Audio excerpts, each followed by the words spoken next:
மூவரையும் துதித்து வணங்கி அழுதரும் உயங்கு பூன்முலை வள்ளியின் தாயார் சமித திருமுருகநாத பெருமானின் மலர்பாதத்தையும் இதையாலும் சர்வநாத பெருமானின் கவனமுட பாதத்தினடியின் சர்வகுந்து இங்கே வருகின்றிருக்கின்ற அத்தனை சிவனை அன்பர்களை வணங்கி வருகின்றோம்.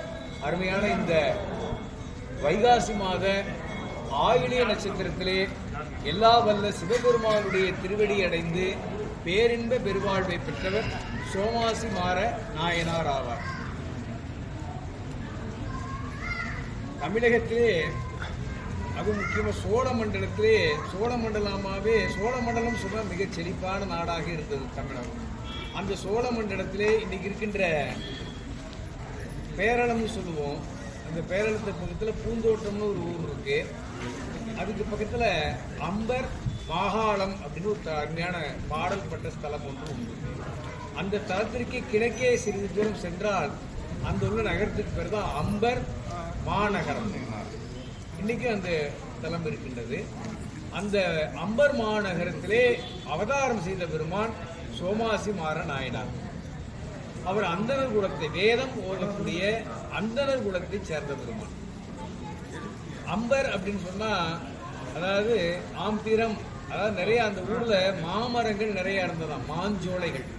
மாஞ்சோலைகள் நிறைய இருந்ததுனால தான் அது அம்பர் அப்படின்னு அழைக்கப்பட்டது. அம்பர் ஆம்பிரம் அப்படின்னு சொன்னா மாமரம் அப்படின்னு அர்த்தம் தமிழ்ல. இப்ப நம்ம கரூர் பக்கத்துல ஒரு நதி ஓடுது பாருங்க, அதுக்கு அமராவதின்னு சொல்லுவோம். அதுக்கு பேர் உண்மையான பேர் அமராவதி இல்லை, ஆம்பிராவதி நதி பேர். அப்படின்னா அந்த கரூர் பக்கத்தில் உள்ள அந்த நதிக்கு 2 கரைகளையும் மாமரங்கள் நிறைய இருந்தது. ஒரு காலத்தில் மாமரங்கள் நிறைய இருந்ததுனால அது மாமரங்களுக்கு சான்ஸ்கிரிட் வந்து ஆம்பிரம்னு சொல்லுவோம். ஆம்பிர நதி அப்படின்றத அது அமராவதிக்கு பின்னாடி மாறிடுச்சு. ஆனால் உண்மையான பேர் வந்து அது ஆம்பிரவதி அப்படின்னு சொல்லுவோம். அப்படிப்பட்ட அந்த மாஞ்சோலைகள் அதிகமாக இருந்ததுனால அது அம்பர். நம்ம ஏகாம்பரர் அப்படின்னு சொல்லுவோம். அம்பர்னா மாமரம், ஏகாம்பரனா ஒரு மரத்தின் அடியில் இருந்த இறைவன். ஒற்றை மாமரத்தின் அடியில் விட்டிருக்கின்ற பெருமான் ஏகாம்பரர். அவர் தான் காஞ்சியில் இருக்கிறவர். இப்போ ஆம்பரம் அப்படின்னு சொன்னால் மாமரத்தை குறிப்பது. அப்படி மாஞ்சோலைகள் நிறைய இருந்ததுனால அம்பர் என்று அந்த ஊரை அழைத்தாங்க. அது வெறும் நகரமாக அந்த காலத்திலே இருந்திருக்கு தமிழகத்தில். அதனால தான் அம்பர் மாநகரம் என்று அழைக்கப்பட்டது. அங்கு ஒரு அருமையான திருக்கோயில் உண்டு. அந்த திருக்கோயில் சிறு குன்றுமாய் இருக்கும். அது மேலே கோச்சங்கர் 63 நாயன்மார்கள் ஒருவரான கோச்சங்கர் சோழர், அவரோட வரலாறு நம்ம கேள்விப்பட்டிருக்கோம். அவர் மொத்தம் சிவாலயங்கள் 64 ஆலயங்கள் கட்டினார். அதில் முதல்ல மாடக்கோயில் கட்டினது என்ன, திரு ஆனைக்கா, அதாவது யானை புகாதவாறு அந்த கோயில் கட்டியிருப்பார். ஆகவே அந்த முதல் கோயில் கட்டினது திரு ஆனைக்கா. அவர் 64வது கோயில் கட்டினாருங்க, நிறைவு கோயில். அந்த கோயில் தான் அம்பர் மாநகரம். கடைசியா சாமி 64வது கோயில். இன்று அந்த கோயில் 64 கோயிலும் இன்னைக்கு இருக்கு. இல்லை 64வது கோயில் தான் அம்பர் மாநகரம். அது ஒரு மலை மேல் சிந்து குண்டு மேலே மாடி இருக்கும். மாடி கோயில்னு சொல்லுவோம். அப்படி மேலே மாடி மேலே ஏறி போகிற மாதிரி இருக்கும். யானை வந்து மாடி மேலே போகாதுல. அவருக்கு ஒரு குறிக்கோள்னா யானை வந்து அவருக்கு பகை. யானை வந்து கோயிலுக்குள்ள வரக்கூடாது அப்படின்றதுக்காக அந்த கோயிலை கட்டினார். அப்படி 64 கோயிலும் யானை உள்ள போக முடியாது. அப்படி ஒரு மாடக்கோயில்னு சொல்லுவாங்க. மாடி மாதிரி இருக்கும். அப்படிப்பட்டது 64வது கோயிலாக திகழ்ந்தது தான் அம்பர் பெருந்திருக்கோயில். இன்னும் அந்த கோயில் சிறப்பான கோயில் இருக்கு. இன்னைக்கு அந்த பதிகம் தான் படித்தோம். திருஞான சம்பந்த பெருமான் அங்கே பதிகம் அருளி செய்தார். அந்த தளத்தில் அவதாரம் செய்த பெருமான் சோமாசி மாற நாயனார். அவர் மாறன், சோமாசி மாறன் பேர். அப்படிப்பட்ட மாற நாயனார் இறைவன் மீது மிகுந்த அன்பு கொண்டவர். அவருடைய நாமமாகிய திருவைந்தெழுத்தை நாடும் ஓதக்கூடியவர். அதே போல அடியார்களை கண்டால் அவர் யாராயிருந்தாலும் சரி, குலம் கோத்திரம் என்று எதையுமே பாராது திருநீர் அணிந்திருக்கிறாரா, உத்ராட்சம் அணிந்திருக்கிறாரா, எப்போதுமே சிவபெருமானை மனத்தில் நினைந்திருக்கிறாரா, அவரே நான் வணங்கும் கடவுள் என்று வணங்குவார். அவர்களை வணங்கி அவர் இல்லத்துக்கு அழைத்துட்டு வந்து பாத பூஜனைகளெல்லாம் செய்து அவரை வணங்கி அவருக்கு அமுதுவார். வேண்டியனெல்லாம் கொடுத்து மகிழ்வார். இப்படி இந்த பணியை அடியார்களை அன்போடு அழைத்து வந்து பூசணைகள் புரிந்து அமுது படைக்கின்ற அந்த நாள்தோறும் அந்த சிறந்த தொண்டை அவர் நாள்தோறும் செய்து வந்தார். இதுல திரு பஞ்சாட்சரத்தை ஓம் சிவாய நம அந்த ஸ்ரீ பஞ்சாட்சரத்தை எப்பொழுதுமே அவர் ஜபித்துக் கொண்டே இருப்பார். அதை மறவாமல் ஜெயிப்பார். திருநாவுக்கரசர் பெருமான் சொல்வார், நினைப்பவர் மனம் கோயிலா கொண்டவன். சாமி எங்க இருக்கிறாருன்னா, இறைவனை யாரெல்லாம் மனதில் நினைக்கிறாங்களோ அந்த மனதில் சாமி கோயில் கொண்டிருப்பார். இறைவனுடைய உண்மையான திருக்கோயில் என்ன, அடியார்களுடைய மனக்கோயில எப்போதுமே அவர் இருப்பார். யாரெல்லாம் இறைவனை நினைத்து கொண்டே இருக்கிறார்களோ அவர்கள் உள்ளத்தில் எழுந்தருளியிருப்பார். அதனாலதான் நம்ம சைவ சமய மரபு சைவ சான்றோர்கள் பெரியோர்கள் நமக்கு என்ன சொன்னாங்கன்னா, அடியார்களை கண்டு வணங்க வேண்டும். ஏன்னா அவங்க உள்ளத்துல இறைவன் எழுந்தருளியிருக்கிறான். அவர்களுடைய மனக்கோயில்ல எப்போதுமே இறைவன் எழுந்தருளியிருப்பதனால அவர்களை சிவமாக பாவித்து வணங்கினால் மிகச்சிறந்த உத்தமமான பலன் கிடைக்கும் என்று நம்முடைய சைவ பெரியோர்கள் சான்றோர்கள் நமக்கெல்லாம் சொல்லியிருக்கிறார்கள். அதை கடைபிடிப்பார். அதனால அவர் என்ன, அடியார் அவ்வளவுதான். அவர் எந்த குலத்தை சார்ந்தவர், எந்த கோத்திரத்தை சார்ந்தவர் அதெல்லாம் பார்க்க மாட்டார். இப்போ பொதுவாக உலகியல் வழக்கங்கள் என்ன இருக்குன்னு சொன்னா, ஒருத்தரை வணங்குவது ஒரு 3 நிலையில வணங்குவாங்க. ஒன்று குலத்தை பார்ப்பாங்க, கோத்திரம் பார்ப்பாங்க. குலத்தில் உயர்ந்தவரா கோத்திரத்தில் உயர்ந்தவரா அவரை எதுக்கு வணக்கம் செஞ்சு வைப்போம் அப்படின்னு வணக்கம் பண்ணி விஷ் பண்ணிடுவாங்க இல்லைங்களா. அடுத்து செல்வந்தர், அவர் பணக்காரரா ஒரு கும்பிடு போட்டு வைப்போம் அப்படின்னு வணங்குறாங்க இல்லைங்களா. இப்படி பல பொருளால் செல்வத்தாலும் குலம் கோத்திரத்தாலும் வணங்குகிற ஒரு நிலை உலகியல்ல இருக்கு. ஆனா இங்க சுவாமியுடைய கொள்கை என்னன்னா, அந்த செல்வத்தை பார்க்க மாட்டார், குலத்தை பார்க்க மாட்டார், கோத்திரத்தை பார்க்க மாட்டார். இறையடியாரா யாராயிருந்தாலும் இறை சிவனடியாராக இருந்தால் அவர்களை வணங்கி பாத பூசணைகளை புரிந்து அவரையே சிவமாக கருதி அவருக்கு அமுது கொடுத்துருவார். இப்படிப்பட்ட திருப்பணியை அவர் செய்வார்.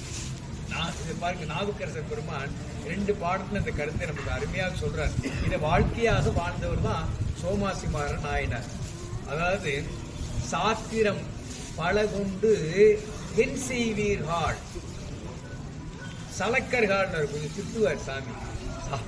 சாத்திரம் பல கொண்டு சலக்கீர்கள் அப்படின்னு. அதாவது சாத்திரத்துல சில பேர் சொல்லுவாங்க, குலம் கோத்திரமும் குலமும் கொண்டு என் செய்வீர் அப்படின்னார். குலம் கோத்திரத்தை வச்சு என்னையா நீ செய்ய போற, பாத்திரம் சிவம் என்று பணிவீராயில் மாத்திரைக்குள் அருளர் மாற்பேரேனர். இதுக்கு என்ன பொருளா, நீ குலமும் கோத்திரமும் கொண்டு நீ என்ன செய்ய போற, ஒரு பயனும் இல்லை இல்லையா.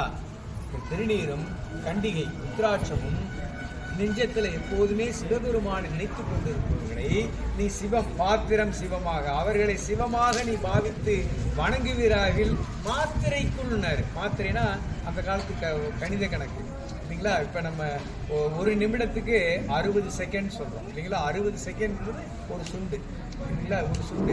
இப்படி ஒரு சுண்டுவதற்கு உள்ள அடக்கம் இருக்கு பார்த்தீங்களா, அது ஒரு கணம் சொல்லலாம்.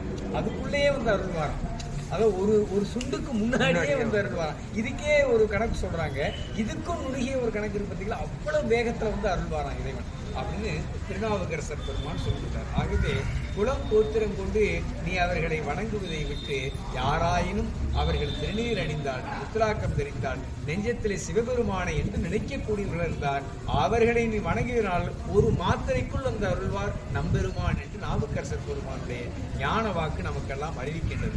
இதை தன்னுடைய வாழ்க்கையினுடைய குறிக்கோளாக கொண்டு வாழ்ந்தவர் சோமாசிமார நாயனார். அடுத்த பாட்டு நாவுக்கரசர் சொல்றாரு, ஆவுரித்து தின்று உளனும் உளையரேனும் அவர் கண்டீர் நாம் அடங்கும் கடவுளாரே.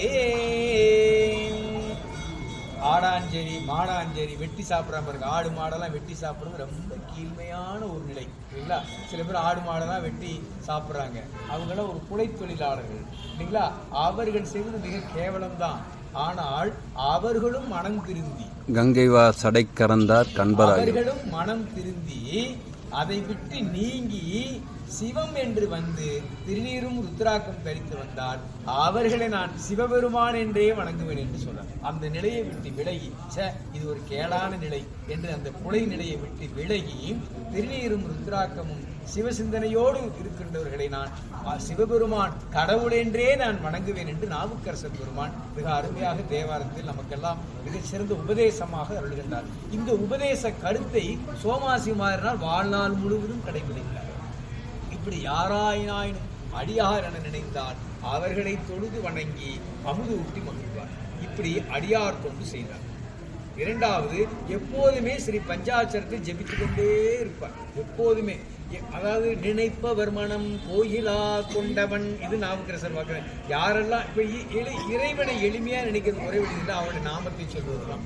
ஓம் சிவாய நம, ஓம் நம சிவாயா, இப்படின்னா அவருடைய நாமத்தை யாரெல்லாம் மனசுல சொல்லிக்கொண்டே இருக்கிறார்களோ அந்த மனதில் இறைவன் வீற்றிருந்து அதையே கோயிலாக கொண்டு அருள் புரிவான். இது எவ்வளவு வெளி.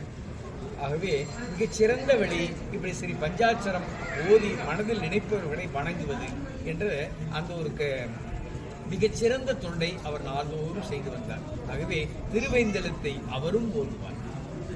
திருவைந்தெழுத்தை ஓதக்கூடிய அடியார்களை வணங்கி அமுது ஊட்டுவார். இந்த பணியை செய்தார். அடுத்து மூணாவது ஒரு பணி செய்தார். அவர் அந்தனர் அல்லவா, வேதங்கள் ஓதக்கூடிய அந்தனர். ஆகவே அவர் என்ன பண்ணுவார், நாள்தோறும் ஒரு வேள்வியை செய்வார் வீட்டுக்குள்ள. அந்த வேள்வி எதுன்னு சொன்னா, வேள்வின்னு சொன்னா பணம், புகழ், காமியம், அதாவது தனக்கு இது வேணும் அது வேணும்னு சொல்லிதான் பலரும் வேள்வி செய்வாங்க. ஆனா சோமாசிமார் தான் நாள்தோறும் ஒரு சிவ வேள்வி செய்தார். அந்த சிவ வேள்வி எதுனா எந்த விதமான எதிர்பார்ப்பும் இல்லாமல் செய்கின்ற வேள்வி. சிவபெருமானே நினைந்து வேள்வி செய்தார். இந்த வேள்வி செய்தால் என்ன கிடைக்குதுன்னா, எந்த விதமான எதிர்பார்ப்பும் இல்லாமல் சிவபெருமானை மட்டுமே ஒருவர் நினைந்து வேள்வி செய்தால் என்ன நடக்கும்னா, மழை எப்போதுமே பொழியும். மழைக்கு எந்த பிரச்சனையும் வராது. மழை ஒழிந்தால் என்ன வரும், பஞ்சம் நீங்கும் இல்லைங்களா. பஞ்சம் எப்படி நீங்கும், மழை ஒழிந்தால் விவசாய பயிர் தலைக்கும் இல்லைங்களா. பயிர் தலைத்தால் என்ன, இந்த உயிர் தலைக்கும் என்பதுதான் நம்முடைய வாக்கு. ஆகவே பயிரும் உயிரும் தலைக்க செய்யக்கூடிய அந்த மழையை பொழியும். அப்படிப்பட்ட ஒரு சிறந்த சிவவேள்வி நாள்தோறும் செய்தார். எந்த விதமான எதிர்பார்ப்பும் என்று செய்தார். ஆகவே சிவவேள்வி எந்த எதிர்பார்ப்பும் என்று செய்ததனால் அந்த அவர் காலத்துல அந்த அன்று வாழக்கூடிய மக்கள் அனைவரும் சந்தோஷமாக வாழ்ந்தார்கள். அதான் சொல்றாரு, அஞ்சி போய் களிநெளிய அழலோம்பும் அப்பூதி என்று நாவுக்கரசர் பெருமான். அப்பூதியடிகள் வந்து நாள்தோறும் சிவவேள்வி செய்தாராம். அதனால களி என்ற துன்பம் யாரையுமே தாக்கலையாம். நாவுக்கரசர் பெருமான் பாருங்க எவ்வளவு பெரிய சிறப்பு. அதே மாதிரிதான் சோமாசி மாறினாரும் அந்த வேள்வியை செய்த அன்னைக்கு வாழ்ந்த மக்கள் எல்லாம் மிக சந்தோஷமாக வாழ்ந்தார்கள். மழை பொழிந்தது, பயிர் நல்லா வளர்ந்தது, அதனால உயிரும் தலைத்தது. அப்படி ஒரு சிறந்த நிலையை அவர் செய்து வந்துருக்கையில ஒரு நாள் திருவாரூர்ல, அப்போது சுந்தரமூர்த்தி நாயனாருடைய காலம், சாமியுடைய காலம். சுந்தரமூர்த்தி நாயனார் பல அற்புதங்கள் செய்து இறைவனுடைய அருளை பரிபூர்ணமாக பெற்ற செய்தியை காதால கேட்கிறார். இப்படி கேட்டு சுந்தரமூர்த்தி நாயனார் அவர் அதுவரை பார்க்கவே இல்லை. இருந்தாலும் சுந்தரமூர்த்தி நாயனாருடைய திருவடியை தன் தலைமையை சிறமீது வைத்து நாதோறும் தியானிப்பார். இப்படி தியானிக்க ஒரு நாள் திருவாரூருக்கு நம்பியாரூரர் வந்திருக்கிறார் என்ற செய்தியை கேள்விப்பட்டார். உடனே புறப்பட்டார். அவருடைய அம்பர் பெரு மாநகரத்திலிருந்து கிளம்பி திருவாரூருக்கு போயிட்டார். திருவாரூர் சுந்தரமூர்த்தி நாயனார் திருவடியை அன்போடு சந்தோஷமா வணங்குறார். வணங்கி அவர் கூடயே கொஞ்ச நாள் இருந்து அவருக்கு நண்பராகவும் ஆயிட்டார். சுந்தரமூர்த்தி நாயனாருக்கு நண்பராக இருக்கணும் சாதாரண ஒன்றா. சுந்தரமூர்த்தி நாயனாருக்கு உண்மையான நண்பர் சிவபெருமான் இல்லைங்களா. இப்போ இவரும் ஒரு நண்பர் ஆயிட்டாருன்னா அந்த சிவம் தானே. ஆகவே நண்பராகி இனிய நண்பராகி கூடயே இருந்தார். ஆனாலும் சுந்தரமூர்த்தி நாயனை தன்னுடைய குருவாக கொண்டு அவருடைய திருவடி நாளும் வணங்குவார். இப்படி பலகாலம் வாழ்ந்து வந்தார். இப்ப சுந்தரமூர்த்தி நாயனாருடைய திருவடியை நாளும் வணங்கியதுனால அவருக்கு குருவருள் வாய்த்தது இல்லைங்களா. நாள்தோறும் அடியார்களுக்கு தொண்டு செய்ததுனால அந்த சிவனருளும் அவருக்கு வாய்த்தது. இப்படி குருவருளும் திருவருளும் ஒரு சேர வாய்க்க ஒரு வைகாசி மாதம் ஆயிலிய நட்சத்திரத்துல எல்லா வல்ல சிவபெருமானுடைய திருவடியடைந்து அவர் பேரின்ப பெருவாழ்வை பெற்றார் என்று சேக்கிழார் பெருமான் அவருடைய வரலாறு நமக்கெல்லாம் அருமையாக சொல்வார். இந்த வரலாற்றிலிருந்து நாம் திருவைந்தெழுத்தை நாளும் ஓத வேண்டும், அடியார்களை வணங்க வேண்டும், திருநீரை மகிழ்ச்சியோடு அணிய வேண்டும், ருத்ராக்கத்தையும் மகிழ்ச்சியோடு அணிய வேண்டும், சிவசிந்தனையோடு இருக்க வேண்டும். அது மட்டுமல்ல, குரு நமக்கு மெயினே குரு தான். 63 நாயன்மார்கள் நமக்கெல்லாம் ஆச்சாரிய பெருமக்கள். அவர்களை நாளும் தொழுது வழிபட்டால் எல்லா நலமும் கிடைக்கும். ஏன்னா அவர்கள் நம்மளை வழிநடத்தி செல்வார்கள் இல்லைங்களா. பெரியவங்க நம்மளை வழிநடத்தி சென்றா நமக்கு என்ன கஷ்டம் இல்லைங்களா. சின்ன வயசுல ஒரு சின்ன குழந்தை தாயோடைய கையை பிடிச்சிட்டு போகும். அந்த குழந்தைய முகத்தை பாருங்க, எந்த கவலையும் இருக்காது, சந்தோஷமா இருக்கும். ஏன்னா தாய் நம்மளை பார்த்துக்குவா, அதுக்கு என்ன கவலை அப்படின்னு போகும். அவங்கள தாய் நம்ம குருமார்கள் எல்லாம் தாயை விட சிறந்தவர்கள், அவ்வளவு கருணாமூர்த்திகள். அவர்களுடைய திருவடியை நாம் பற்றி கொள்ளும் போது கவலை என்றும் நமக்கு ஒன்றுமில்லை என்ற ஒரு பெரிய நிலை வாய்க்கும். ஆகவே துன்பமில்லை என்னாலும் இன்பமே என்ற நிலையை பெற நாம் நாயன்மார்களை ஆச்சாரிய பெருமக்களை வணங்க வேண்டும் என்று நம்முடைய சிந்தனை நமக்கெல்லாம் தெரிவிக்கின்றதை சொல்லி, அடுத்த குரு பூஜை இந்த மாதம் 28 இல்லையா, இந்த மாத கடைசியில் வருகின்றது. கடிக்காம நாயனார் அவருடைய குரு பூஜை வருகிறது.